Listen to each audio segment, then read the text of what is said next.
What is up, guys? El Numero Uno here, back with another video. Now, I know it's been a couple months. I know I haven't uploaded, and I am sorry for that.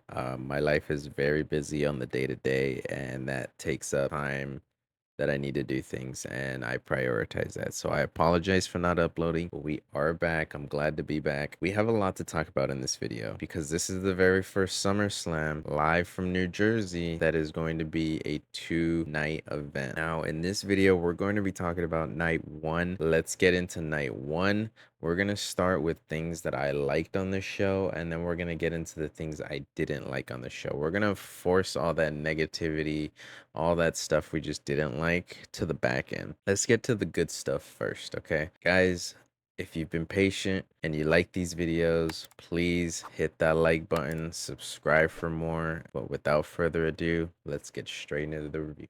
Now, the first match I think was probably the second or not the most hyped thing on this show, in my opinion, and that is Jey Uso and Roman Reigns taking on Braun.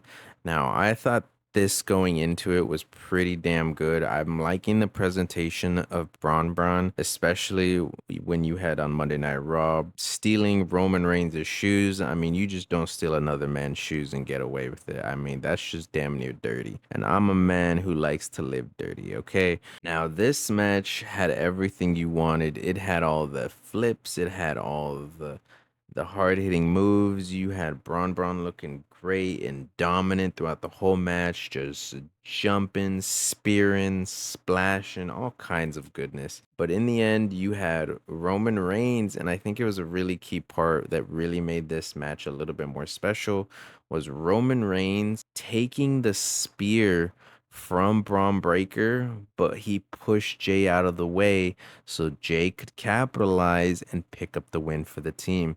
I thought that was absolute beautiful. It really shows that Roman Reigns took a bullet for his cousin. I think that's so awesome, and it shows that he trusts Jey to get the win for them. And I thought mwah, just excellent here, excellent here. Good job, boys. The next thing I want to talk about on the show is between Randy Orton and Jelly Roll going up against Drew McIntyre and the Maverick Logan Paul. Now, I'm gonna be honest with you guys. I didn't have very high hopes for this match. I wasn't really into the whole, and we've seen it before. We've seen celebrities come in and have these type of matches, but me personally, this didn't really resonate with me as much with the build. I do enjoy Jelly Roll. I enjoy all of these guys really. Logan, I mean, he's just good in the ring. You can't deny it. He is made for this business, and he did a really good job in this match. I got to give him credit where credit is due. Drew McIntyre is Drew McIntyre. Randy Orton is Randy Orton. We've seen it before. And I really liked how, for me, this match started very slow, right? But I was pleasantly surprised to see a story with Jelly Roll and very entertained by Jelly Roll because the clear story here is that he is new to wrestling and he wasn't going to be a former US champion in Logan and a former world champion in Drew. That just seems like the most logical thing here, and that's exactly what happened as Logan and Drew picked up the win. Now, Jelly Roll, hats off to you, bro. You went out there and took some bumps that I probably couldn't take right now. But besides the point, you did a great job. Everyone here did a good job and played their role. My question is next. What is next for Randy Orton? Let me know what you guys think down in the comments. Now, I'm not going to spend a whole lot of time on this one. I think this match was okay. Um, I did think it was better than what I thought it was going to be. I had Charlotte and Alexa winning this as they did go up against the tag champs and Roxanne Perez, who's filling in for Liv Morgan as she is injured as champion, and Raquel Rodriguez. Now, they did end up losing this match to Bliss and Flair. Now, I've been saying this since Charlotte has returned from injury. You guys can go back and look at the tapes that I've been saying that Charlotte should have been in this tag division, and that's exactly what they've put her in, and she has flourished. I have no problem against Charlotte, and I understand that she's just a worker and she takes what she's been given with a lot of the stuff over the years. But me personally, I still can't get with it. Okay. But this was great. I've enjoyed Charlotte and her story, what they've been going with this.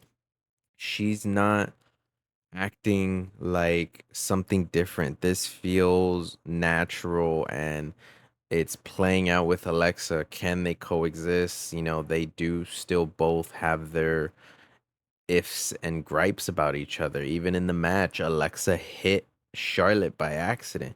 And in Alexa, you could see in her eyes, like, oh, snap, I hit her. She's not going to trust me. This isn't going to work. Charlotte, on the other hand, is also like, oh my God, she hit me. Can I trust her? But we won the match. Like, I think this is great. I think this gives both women something to do that's not necessarily going after the world title. It puts them in something they haven't been in, at least for Alexa, in a while. And Charlotte hasn't been in the tag division. So this is something new for her. And I really like this. I'm excited to see more out of these two. I think they're actually surprisingly a good tag team. I just want to see more now. So good job, ladies. And for the final thing I really enjoyed on the show was the main event, baby. My ring general, as I just hit my mic because I'm a stupid. The ring general versus the best in the world, CM Punk. Now, this match, let me tell you something. These two put on a just hard hitting, both leaving it out in the middle of the ring. And that's exactly what this was. Just two guys wanting to prove that they are the best. And this match was great, especially the ending of this match, man. You could tell at the end of this match that both men were just beaten up and they were giving everything out of the tank, especially Punk. I felt Gunther had a little bit more to give. There was a table spot where he got busted open, and I kind of felt, to me, I was just like, wow, that busted him open. That was kind of quick. And I don't know, I just thought was a little weird, but I did like it. I liked it because apparently Gunther is dealing with a nose injury, so I think they kind of played off of that. I think this was really well to defeat Gunther as well. You know, it really makes Gunther look strong in a way to bleed, and that's how you beat him. I think it makes perfect sense. And I did call this finish to a T. I was in my Discord with my friend Cuppy, and we literally were watching the match, and I said, man, for Punk to win this, because he's getting his butt whooped, he's gonna have to do an elbow drop and like two back-to-back GTSs. And that's exactly what happened. That's how he got the win. Gunther got a sleeper in there at one point in between that, but that's still nonetheless what happened. Now, for CM Punk to win this title means so much, not just for me. I've loved CM Punk growing up. I have one of his shirts. Maybe it's not with this company, but it's with another company, but that's another story. Um, CM Punk really deserved this title win, and Gunther deserves some time off if he is going to take some time off. And this was just great for CM Punk. I was absolutely cheering for CM Punk. I don't have my reaction, but I was cheering for CM Punk. I was so happy that he got this win. And it was cut short by the most hated man in CM Punk's life, the man that refuses to let CM Punk have any glory in this company. And I absolutely freaking loved it, man. This was, I mean, so many people, me myself included, heard the reports that Seth Rollins' injury was not 100% as bad as they made it seem to be. Now, I do believe he did tweak his knee in that Saturday night main event match. I do believe he tweaked it, but I don't believe it was as serious as they made it out to be. I do think maybe he was a little injured beforehand and they used that to kind of just further the story and the narrative. Now, we've seen clips of Rollins online in crutches. We were led to believe, and the way they told us was Seth Rollins was going to be out for a period of time. Me, I've been watching this product for so long that I instantly recognized that they didn't specifically say what it was. They just said he tweaked the knee that he injured before. If you don't specifically say what it is, sometimes you start to doubt yourself. But it just made perfect sense for Seth to make it seem like he was gone and injured for X amount of months and he was going to come back eventually and cash in on whoever. But the fact that he did come out, and I love the way they executed this. As soon as Punk was kissing the title, crying, tears in the fans' eyes and the crowd, CM Punk finally did it. And the moment he lifted up that title, the moment he lifted it above his shoulders to celebrate, what did you hear? You heard Seth Rollins' theme song hit, and at that moment, you knew that Seth Rollins was cashing in.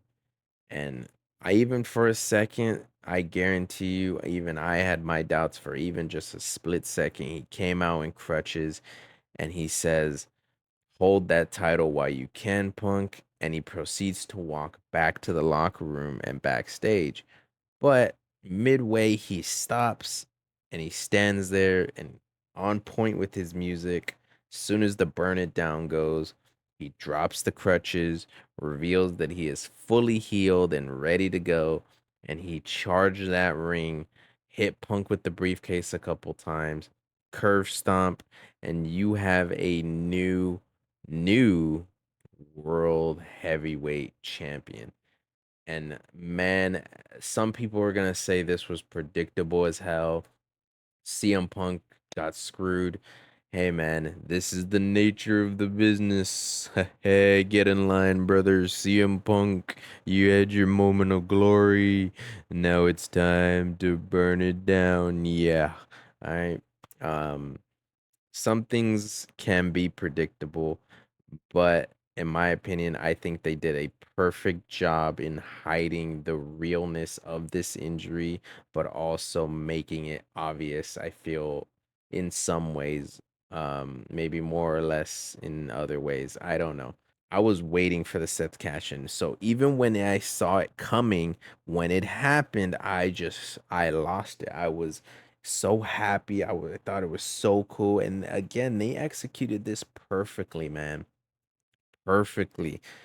So to see CM Punk just laying in a pile of his own misery and Seth's happiness, man, this really made the rest of the show really good. And I'm gonna talk about the negatives here in a second, but I just wanted to get all this good stuff out of the way.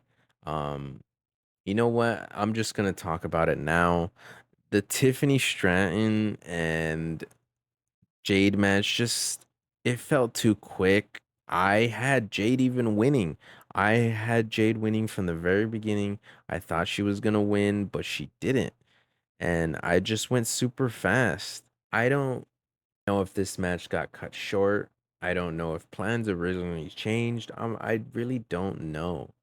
But I will say I don't think Jade is ready for the main title scene. She's ready to compete for it, but she's not ready to win yet. I think there's something she can iron out in terms of her performance, whether it's in the ring or on the microphone. So I think the right choice here was having Tiffany retain. I just don't like the way the match felt. Some cool spots in there, but it felt flat to me. And the other thing that felt flat, which was the most Monday Night Raw type of match you could have on this card, and it was Sami Zayn versus Karrion Kross. Now, I really hope this isn't the last match for Karrion Kross in this company because if it is, I'm gonna be a little bit more upset because how do you have Karrion Kross go out like that? In my opinion, I don't believe Sammy needed this win at all, even though the story is pretty obvious. Again, this is an obvious situation where Sammy was gonna win this, but I don't understand why we needed to give Sammy this win unless it's really building him up to be, in my opinion, the Royal Rumble winner of Saudi Arabia. But I just don't understand why he needed this win, and it just felt so flat. You had the moment of him wanting to use the bat, but it just felt full flat, in my opinion. it just felt so lifeless and like, let's get this over with. And if Cross isn't re-signing with us, then we're not gonna do anything story or anything memorable here. We're just gonna get it done and over with. So that was these two matches back to back really started to kill the show for me. And once we got to the Jelly Roll and Randy match, I was sitting there and I'm like, man, this is getting to be real boring and really bad. And again, when I said the Randy and Jelly Roll match started off really slow, and I was kind of not paying attention, but it picked up, and then the ending of the show really saved it for me. So all in all, I'm going to give this show, I'm gonna say I enjoyed myself for the first part of the show.